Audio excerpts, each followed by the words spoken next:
আমেরিকার অন্যতম বড় শহর শিকাগো। আজকে জানব এর রঙিন ইতিহাস, উন্নতির গল্প আর সেই সব মুহূর্ত যা শিকাগোকে বানিয়েছে বিশ্ব মানচিত্রে এক অনন্য শহর। শিকাগোর গল্প শুরু হয় 1780 সালের দিকে, যখন ফরাসি অনুসন্ধানীকারীরা এখানে প্রথম বসতি গড়ে তোলে। 1837 সালে এটি আনুষ্ঠানিকভাবে শহর হিসেবে ঘোষিত হয়।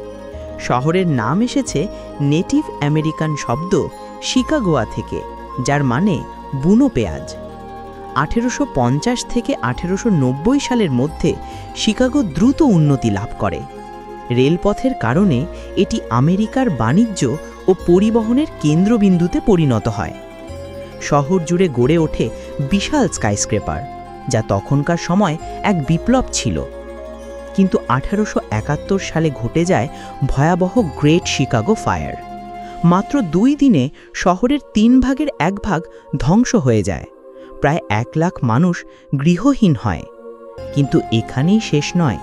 এই বিপর্যয়ের পর শিকাগো নতুন রূপে দাঁড়িয়ে যায়, আরও আধুনিক ও শক্তিশালী শহর হিসেবে।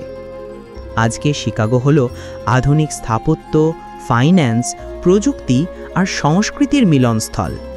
Willis tower, Navy pier, Millennium park আর বিখ্যাত শিকাগো রিভার ওয়াক শহরের সৌন্দর্যে ভিন্ন মাত্রা যোগ করেছে। শিকাগো শুধু আর্কিটেকচার নয়, বিখ্যাত জ্যাজ ও ব্লুজ মিউজিকের জন্যও বিশ্বজোড়া খ্যাতি অর্জন করেছে। এখানকার খাবারের মধ্যে শিকাগো ডিপ ডিশ পিৎজা সারা বিশ্বে জনপ্রিয়।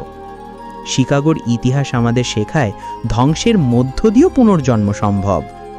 আপনার প্রিয় শিকাগো স্পট কোনটি? কমেন্টে জানাতে ভুলবেন না। আর ভ্রমণ বা ইতিহাস বিষয়ক ভিডিওর জন্য সাবস্ক্রাইব করুন আমাদের চ্যানেলকে।